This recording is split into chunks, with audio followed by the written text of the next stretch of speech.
There are sounds that were never meant to be heard again, especially inside a school determined to bury its own past. At Seika High, every rumor leads to one place, the sealed music room on the 3rd floor. Students whisper that every night at 7:30 p.m., piano notes echo through the darkness, even though the room has been locked for more than a decade.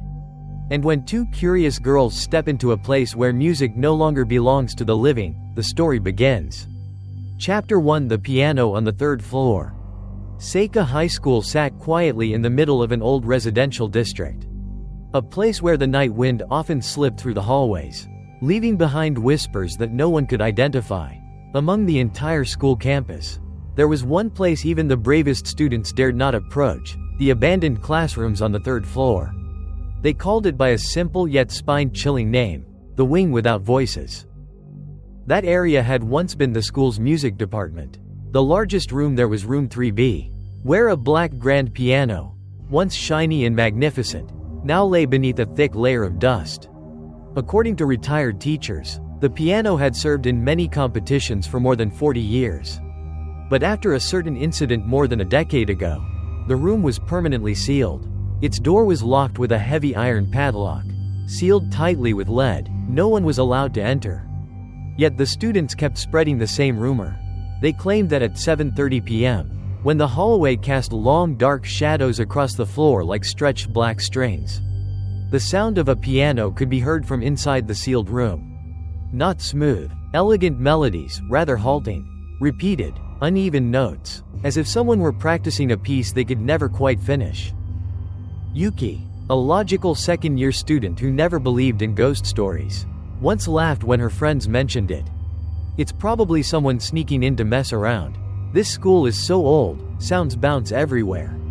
But her friends only stared back at her, their faces strangely tense. Because everyone knew one thing. The lock on the music room hadn't been touched for more than 10 years. Chapter 2: The Supervisor. WHO never lies. If students told the story, it could still be brushed off as rumors. But when the school supervisor, known for being strict and absolutely unwilling to say anything without proof, spoke about it, the entire school fell silent. She was the one who made the rounds every night before locking the front gate.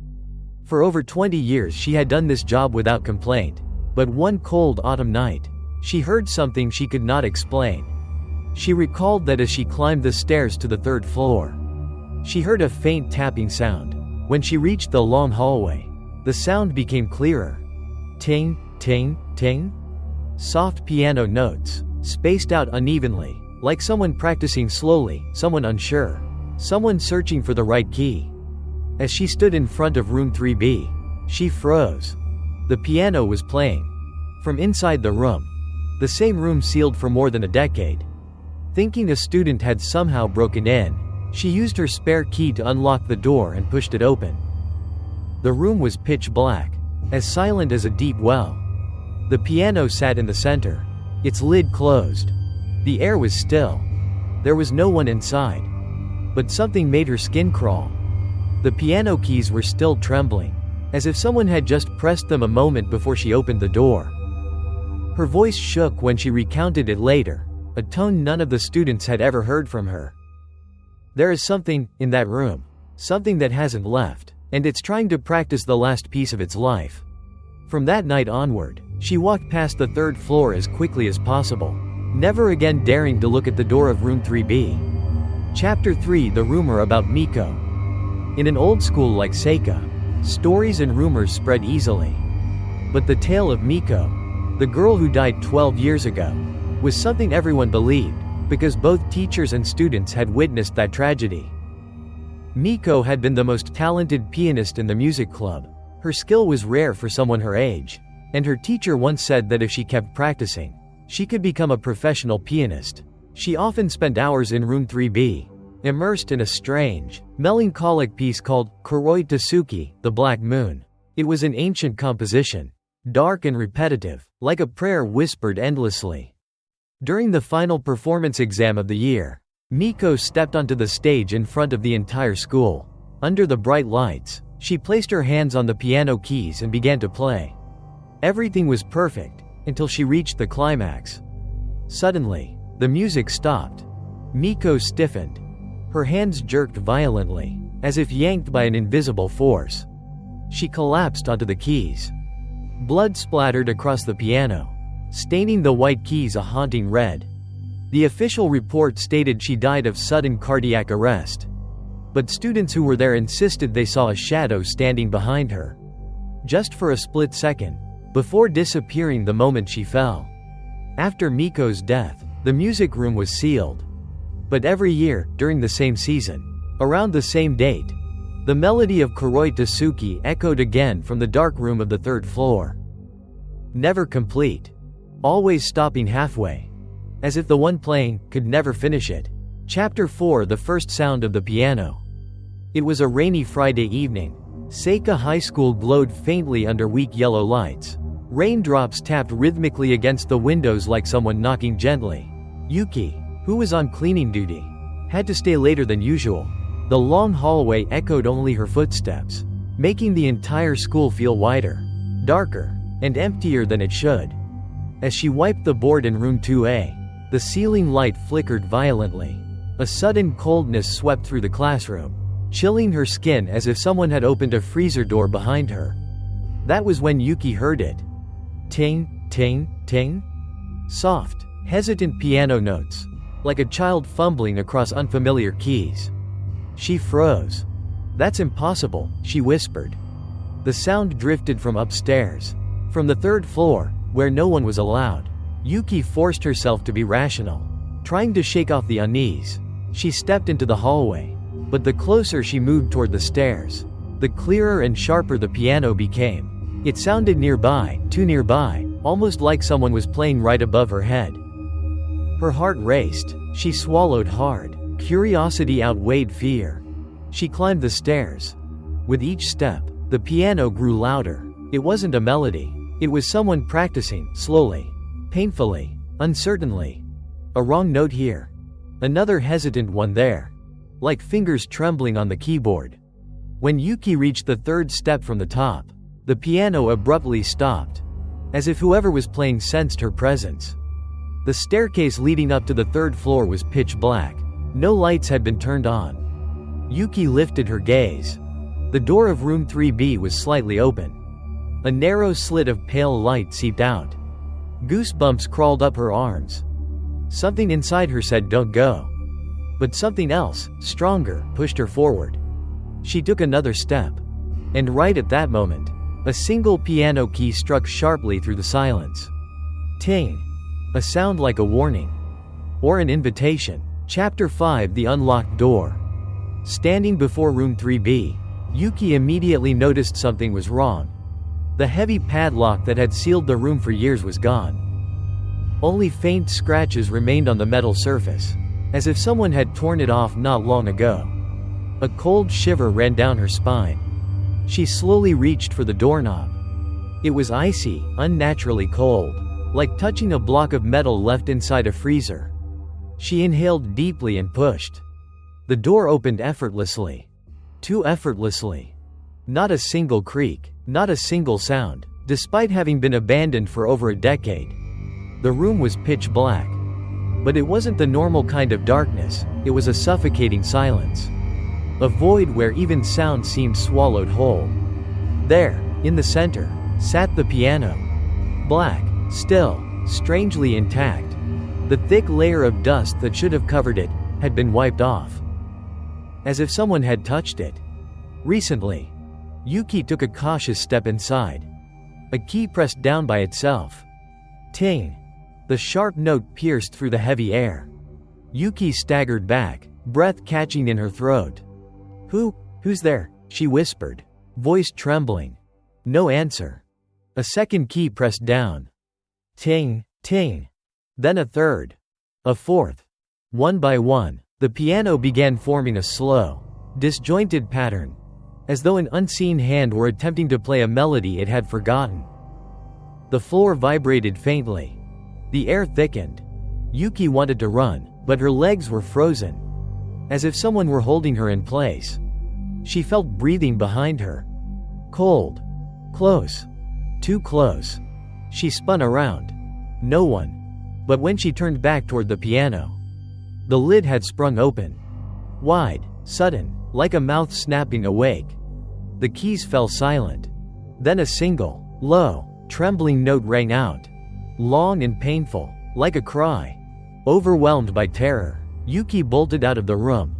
She ran down the hallway, down the stairs, feeling something chase her even though she didn't dare look behind. Just as the door slammed shut behind her, the piano struck one last solitary note. Sharp, cold, and final. Ting. Chapter 6: The Distorted Corridor. After that terrifying night, Yuki couldn't sleep. Whenever she closed her eyes, she saw the piano lid snapping open, the keys moving by themselves, and the cold breath against her neck. When she told Hana, her closest friend, Hana didn't laugh like others did. Instead, Hana's eyes widened with something close to fear. "I've heard the piano too," Hana admitted quietly, "but I thought I imagined it." The two decided to return to the third floor together the following afternoon. When the school was still bright and crowded, deep inside, Yuki hoped everything was simply a misunderstanding. A trick of sound, a hallucination, anything but real. But the moment they stepped onto the third floor, that hope shattered. The corridor was wrong. The white walls had turned a sickly bluish gray, as if soaked with moisture. The glass windows, normally clear, were coated with a hazy layer of darkness, like black fog trapped on the surface. Even the long hallway seemed to stretch unnaturally, too far, too deep, changing distance every time they blinked. "Yuki," Hana whispered, trembling. "It feels like something is pulling us toward that room." At the far end of the hallway, the door of room 3B suddenly swung open by itself. No wind. No footsteps. Just silence, deep, suffocating silence. Yuki and Hana exchanged a terrified look. But some unseen force, curiosity or fate, pushed them forward. With each step, the air thickened, colder and heavier, as though they were no longer walking inside a school hallway but crossing into another realm. A space stuck somewhere between reality and a lingering memory. They reached the doorway. Inside, the piano sat exactly where Yuki had seen it last night. But this time, the lid was already open, and the bench had been pulled out. Perfectly aligned, waiting, inviting.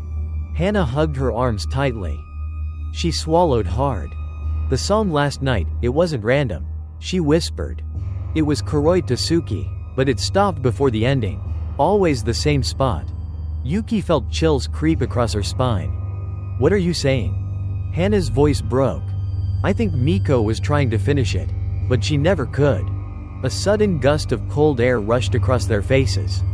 And then, 3 soft, trembling piano notes echoed from deep inside the room. Ting, ting, ting.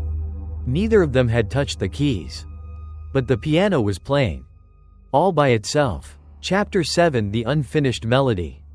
The trembling piano notes echoed through room 3B, each sound dripping into the darkness like droplets of black water falling onto the keys. Yuki and Hana stood frozen at the doorway, barely able to breathe, every note burrowed into their ears, making their skin prickle with cold. Hana stepped forward, her eyes fixed on the piano. "This is Kuroi Tsuki," she whispered, voice shaking. "The same piece Miko used to play." Yuki's chest tightened. "You're sure?" Hana nodded, gripping her bag strap so tightly her knuckles turned pale. "I remember the melody, but something's wrong." She listened closely, her brows knitting. "Listen, it keeps looping the introduction, never going to the ending, like the one playing is stuck." Yuki glanced down at the polished floor, noticing something strange. Her reflection was there. Hana's reflection was there. But there was a third shadow, standing behind them. Her breath caught in her throat. She jerked her head around. No one. Hana had seen it too. She stumbled back, whispering, "There's someone else here." Suddenly, the keys fell silent. The entire room felt as if it was holding its breath. Then the cracked mirror beside the piano flickered with a dim light. A faint figure appeared inside it, the outline of a girl wearing an old Seika High uniform. Her long hair covered half her face. One hand rested on invisible keys, playing along with the piano that no longer made a sound. Yuki's voice trembled. "Miko, is that you?" The figure tilted her head slowly, as if acknowledging them. A faint, eerie smile curled on her lips, not joyful, not sad, but relieved. Yet her eyes remained hollow, empty, like two deep wells. Hana gasped, tears welling up in fear. She's looking for someone to finish the song for her. The piano suddenly played again. This time urgently, desperately, as if pleading. "No," Yuki cried, backing away. "We're not doing this, we're not helping." The piano responded with a jarring, discordant crash. A violent sequence of notes that sounded like a scream trapped inside the strings. The mirror trembled. The figure inside blurred and flickered. And from deep inside the glass, Yuki could hear a whisper. A voice not meant for the living. Chapter 8: The Journal They Found. The next day, despite promising themselves they would never set foot on the third floor again, Yuki couldn't stop thinking about the girl in the mirror. Miko's hollow eyes, that strange smile, the desperate echo of the unfinished melody. It all clung to her like a shadow. She needed answers. They both did. So Yuki and Hana headed to the school's old archive room, a place forgotten by time, filled with dusty documents and abandoned records. The small window let in pale sunlight, illuminating floating grains of dust like drifting snow. Stacks of old files, moldy boxes, and yellowed folders cluttered the shelves. They searched under school accidents. Dozens of names, dozens of tragic events. But Yuki looked only for one. Miko Aoyama. Nearly an hour passed before Hana whispered sharply. "Yuki, I found something." It was a thin blue notebook. Old. Edges curled. But on the cover, faint yet readable, was the name. Miko. Yuki's heart pounded as she opened it. The first pages were innocent, notes on her practice routines, lists of songs she wanted to learn, her feelings on school life. But as Yuki flipped further, the handwriting changed, letters shook, lines trailed off, some words were almost illegible, as though written by trembling hands. Page 17 read, "Greater than, Kuroi Tasuki doesn't have an author. Sensei said it's like a chant. I always feel someone behind me when I play." Page 22. "Greater than, I hear breathing, right next to my ear. But when I turn, no one is there. Why can't I stop playing? It's like something wants me to finish it." And then, page 29, the final entry. "Greater than, tonight, I'll try the ending again. But maybe, no one will understand what's happening to me. If anyone finds this journal, do not play it alone." At the bottom of the page, deep scratches tore through the paper, as if someone clawed through it with all their strength. "Greater than, do not play the piece at night." Before Yuki could speak, a cold wind surged through the small archive room. Loose papers flew into the air. The notebook slipped from her hands and fell open on the floor. To page 1. But now there was something new on it. Something written in fresh, uneven handwriting that hadn't been there before. 7:30 p.m. Yuki felt her knees weaken. Hana's voice cracked. That's the time the piano starts playing. Chapter 9: The Old Teacher Appears. With Miko's journal in hand, Yuki knew there was only one person who could tell them the truth. The last person who had seen Miko alive. Mr. Ishikawa, the former music teacher. His house was only a short walk from the school. Small and strangely quiet. When the girls rang the bell, the door opened to reveal a frail man with messy white hair and sunken eyes, like someone who had not slept peacefully in years. But the moment Yuki said the name, Miko, the old man's expression changed. He stiffened, then silently gestured for them to come inside. The living room was cluttered with scattered sheet music and dusty instruments. Mr. Ishikawa lowered himself into a chair, hands trembling as he held his teacup. He spoke slowly. "I tried to forget that name for more than 10 years, but it seems that thing still refuses to let go." Yuki leaned forward. "Sensei, what really happened to her?" The old teacher stared at the floor for a long, heavy moment. When he finally spoke, his voice was hoarse. "Miko was obsessed with Kuroi Tasuki. I warned her not to practice it at night. That piece, it doesn't feel like a song. It feels like a trap. Hana swallowed nervously. You were there when she died, weren't you? Silence. Then. I was, he whispered. He looked up, eyes filled with a fear that seemed to have lived inside him for years. That night, she tried the ending again. Her hands were shaking, but she kept playing, not because she wanted to. Something else was forcing her. Hana covered her mouth. Mr. Ishikawa continued, each word trembling. I saw it. Not clearly. But enough. His voice cracked. A third hand, a black, shadowy hand, grabbed hers and slammed the keys down. Yuki felt all warmth leave her body. A shadow, standing behind her? Mr. Ishikawa shook his head slowly. Not standing. Clinging. Like it was trying to drag her into the piano. Hana's eyes filled with tears. The old teacher went on. After Miko died, I tried to throw the piano away. Once down to the first floor, once even to the backyard. But every single morning, it returned to room 3B. He leaned forward, lowering his voice, as if it had walked back there on its own. Both girls felt their blood run cold. Mr. Ishikawa fixed them with a grave stare. If you ever hear that piano playing again, run. Don't look back. That thing doesn't want the song finished to be free. It wants the player, so the music can live on. Chapter 10 The 7-30 night. That night was the class's scheduled cleaning day. Despite trying to avoid it, both Yuki and Hana were assigned to stay late. As sunset faded, the hallways grew quieter, footsteps scattered, and the school slowly sank into a heavy stillness. Yuki glanced up at the wall clock. 7:26 p.m. They hurried, hoping to leave before the cursed time came, but the school seemed determined to delay them. The hallway lights flickered constantly, slowing their work as shadows stretched unnaturally across the floor.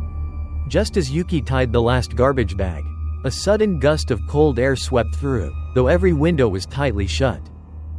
3 more minutes, Hana whispered, voice trembling. We just need to get downstairs before. Yuki couldn't finish. A single piano note pierced the silence above them. Ting. Both girls froze. Hana clamped a hand over her mouth. Yuki felt her heart plummet. Another note rang out, sharper, closer. Ting, ting. And then, as the clock struck 7:30 p.m., the piano began to play. Not the hesitant, broken notes from before, but a clear, flowing melody. The unmistakable introduction of Kuroi Tasuki. The sound wasn't distant. It wasn't muffled. It was loud, full, alive. As if someone were sitting at the piano with complete, haunting focus. Yuki backed away instinctively, but her legs refused to obey. The music pulled at them like invisible threads, drawing them toward the stairwell.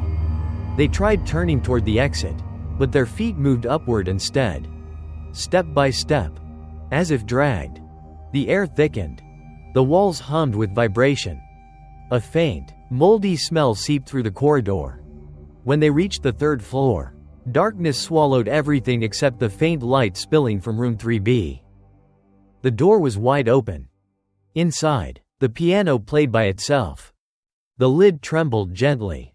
The keys rose and fell with eerie precision, as if real fingers pressed them.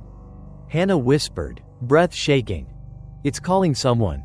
It wants someone to sit.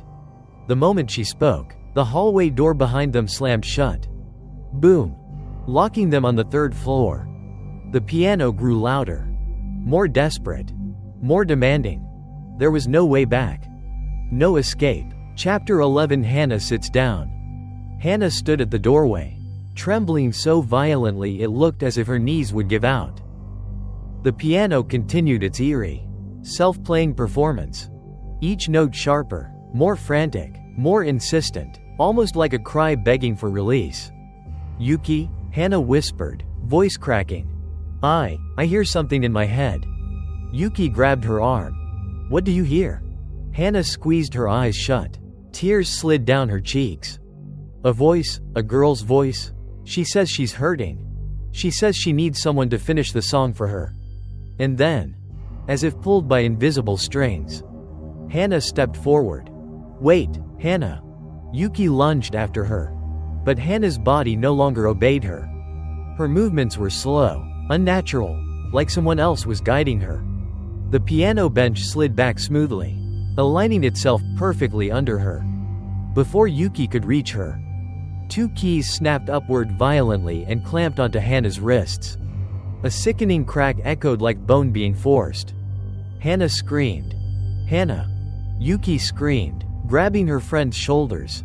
But another unseen force slammed Yuki backward, sending her crashing onto the floor. The air behind her grew heavy, as if something was standing there, watching. Hana's fingers began to move. Not voluntarily. Not humanly. The piano dragged her hands across the keys, pounding out each note with merciless precision. A melody formed. Fast, desperate, trembling, like a voice choking on its own anguish. "Miko," Hana sobbed, breath hitching. "She's controlling me, she's making me play." Blood trickled from Hana's fingers, smeared across the white keys. The piano didn't care. It forced her hands down harder. Yuki crawled forward, screaming, "Stop, she's in pain, let her go." But the piano only grew louder. Then, a glow flickered from the cracked mirror beside the piano. Inside the mirror stood Miko. Her long hair draped over her shoulders. Her skin pale as moonlight. Her eyes wide, empty, yet burning with longing. She did not appear as a monster, but as someone crushed under an unbearable sadness. Her ghostly hands hovered above Hana's, guiding, pressing, forcing. The mirror shook with a deep, muffled resonance. Miko tilted her head, staring at Yuki with lifeless eyes. Her lips moved silently, but Yuki heard it, not through her ears, but directly in her mind. "Your turn." Chapter 12. The Girl in the Mirror. The room felt suffocating, as if the air had thickened into something heavy and alive. Yuki stood shaking, unable to breathe properly. Her heart hammered against her ribs, each beat sharper than the last. In the cracked mirror, Miko's reflection tilted her head slowly. Her face was ghostly pale, eyes as deep as bottomless pits, dark, hollow, and filled with a grief that did not belong to the living. Black, ink-like streaks flowed from the corners of her eyes, trailing down her chin like tears of shadow.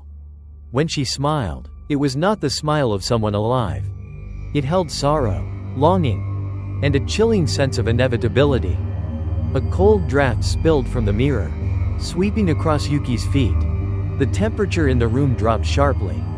The piano suddenly stopped playing. Hana collapsed forward onto the keys, gasping, her wrists still trapped between the raised keys. Her trembling breaths filled the room. Miko's reflection turned its gaze toward Hana, then back to Yuki. Her pale arm lifted, extending out of the mirror, passing through the broken glass as if it were only water.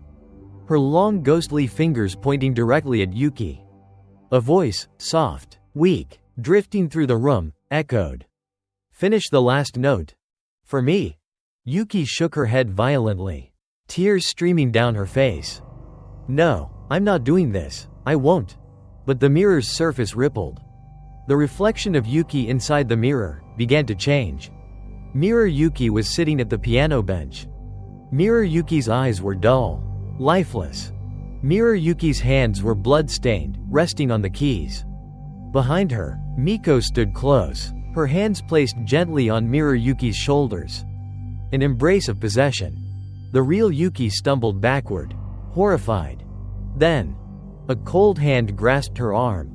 Not physically, not visibly, but she felt it, freezing, skeletal, pulling her toward the piano. "Hana," Yuki cried. "Run, just run." Hana tried to scream, but her voice cracked into a weak sob. The mirror flickered again. This time, the scene inside showed Miko playing the piano on the night she died. The music was beautiful, until a monstrous shadow crawled from beneath the piano, gripping her hands, dragging them down. Miko's final scream echoed faintly through the room, a sound so full of torment that Yuki's knees nearly gave out. Miko's reflection turned toward her. Her cracked lips whispered, "If you don't finish it, you will take my place." Wind howled through the room. Yuki's hair whipped around her face. The piano keys lifted. Ready. Waiting. Then, the bench slid backward, opening a space for Yuki. Inviting her. Claiming her. Chapter 13 playing for the dead. The piano bench in front of Yuki didn't simply wait for her. It moved. It crept forward across the wooden floor with a long, scraping sound, inch by inch, as if alive, as if eager. Yuki backed away until her shoulders hit the cold wall. There was nowhere left to run. A breath, icy, damp, brushed the nape of her neck. Then a trembling voice rose in the heavy air. "Help me. Finish the last note." Yuki clamped her hands over her ears and screamed. "No, not me, I don't want to." But her body no longer listened to her. Something unseen clamped around her wrists. Cold fingers, skeletal and merciless, and pulled her toward the piano. "Hana!" Yuki cried, reaching out. Hana was slumped over the keys, her wrists still bruised from the piano's grip. She looked up weakly, tears streaking her face. "Yuki, run, please?" Her voice cracked, barely more than a whisper. But running was impossible. The room itself wouldn't let her. The piano bench slid into place beneath Yuki. And when she tried to resist, another invisible force shoved her downward. Her body hit the seat. Her wrists were forced onto the keys.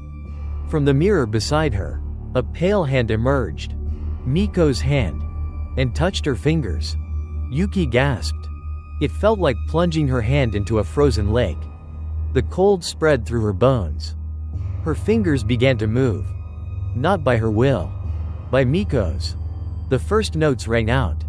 Slow. Shaking. Painful. But then, faster. Stronger. More fluid. The melody of Kuroi Tasuki filled the room, spinning like a storm. Papers flew everywhere. The mirror rattled. The air swirled into a vortex. Yuki could see Miko in the reflection behind her. Hands placed over hers, guiding her, forcing her. A puppet and a puppeteer. Hana sobbed helplessly. "Please stop, please." But the music grew faster. As if time itself were collapsing into the piano strings. Each note sounded like a heartbeat. Or a scream. Yuki tried to pull her hands away, but the piano keys held them tight. Her nails scraped painfully against the wood. She cried out, "Miko, stop, let me go." But Miko's whisper echoed inside the room.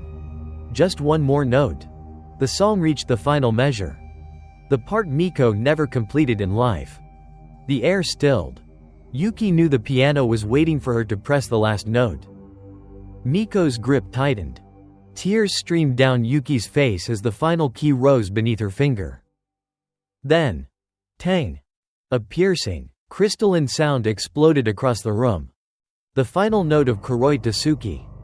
And everything stopped. Chapter 14 The Dissolving Spirit. Silence. A silence so deep that Yuki wondered if her heart had stopped beating. The room, the swirling air, the trembling floor, everything froze in place. Then she heard it. A soft, fragile exhale. Peaceful. Light. Almost like a sigh of relief. Yuki opened her eyes. In the shattered mirror, Miko no longer stood behind her. Instead, the reflection showed Miko alone. Not monstrous, not twisted, but a young girl with a tired, bittersweet expression. Her pale lips curved into the faintest smile. A smile full of sadness. And gratitude. Yuki felt her throat tighten. Miko. The edges of Miko's reflection shimmered. Her form became translucent. First her shoulders, then her arms, slowly dissolving into threads of dim white light. Those thin streams drifted gently through the air, swirling around the room like fireflies of smoke. The broken mirror glowed brighter, its cracks spider webbing further as the spirit passed through them. The piano beneath Yuki made a soft click, as if exhaling its final breath. The keys fell still. The bench shifted back into place. The terrible pressure in the air lifted like a heavy curtain being drawn away. "Hana," Yuki gasped. The piano finally released Hana's wrists. Hana stumbled toward her, collapsing beside her and wrapping her arms around her tightly. Both girls sobbed, shaking, relieved, exhausted beyond measure. As they clung to each other, the mirror gave one last, soft shimmer. Then, crack. It split cleanly down the middle. The shards didn't fall. They simply turned to dust. Fine, silver dust, drifting through the air before fading completely. At the center of the room, the once pristine piano now bore a deep fracture along its top board. A long, jagged scar. No sound came from it anymore. No pulse. No presence. It was finally dead. The next morning, teachers found the two girls asleep in the sealed room. The door wide open, the piano cracked nearly in half. Rumors flew, but no explanation made sense. Only Yuki and Hana knew. A trapped soul had been released. Yet even then, the story wasn't over. That evening, as Yuki stood on her apartment balcony, a faint piano note drifted through the wind. Ting. Soft. Distant. Lonely. A final goodbye. Or perhaps, a whisper from somewhere far beyond reach. Chapter 15. The melody no one dares to mention. Seika High School decided to demolish the entire third floor after the strange incident. During the final night of construction, the workers reported hearing piano notes echoing from the piles of debris. Ting, ting, ting. Faint. Fragile. Like someone testing a melody with trembling fingers. None of them dared to search for the source. By the next morning, the third floor was gone. And the piano, the cursed instrument that had returned again and again to room 3B, had vanished completely. No splintered wood. No broken strings. Not even dust that resembled it. It was as if the piano had never existed. Hana and Yuki transferred to another school shortly after. They tried to resume a normal life. Tried to bury the memories of that horrifying night. But sometimes, on rainy evenings, Yuki would dream of herself sitting before the piano again. She would feel Miko standing behind her. Not as a monster, but as a lonely girl. Trapped in grief, longing to be heard. One cloudy evening, while Yuki walked home along a quiet street, she froze mid-step. A piano note drifted through the air. Soft. Barely there. A whisper. She turned around sharply. Nothing. Only an empty alleyway and the dim glow of streetlights. Then another note. Ting, ting, ting. The same three notes she had heard countless times. Yuki closed her eyes, a sad smile forming on her lips. Miko. A gentle breeze swept past her, carrying a faint chill. Not frightening, but tender. Almost like a thank you. But the story did not fade.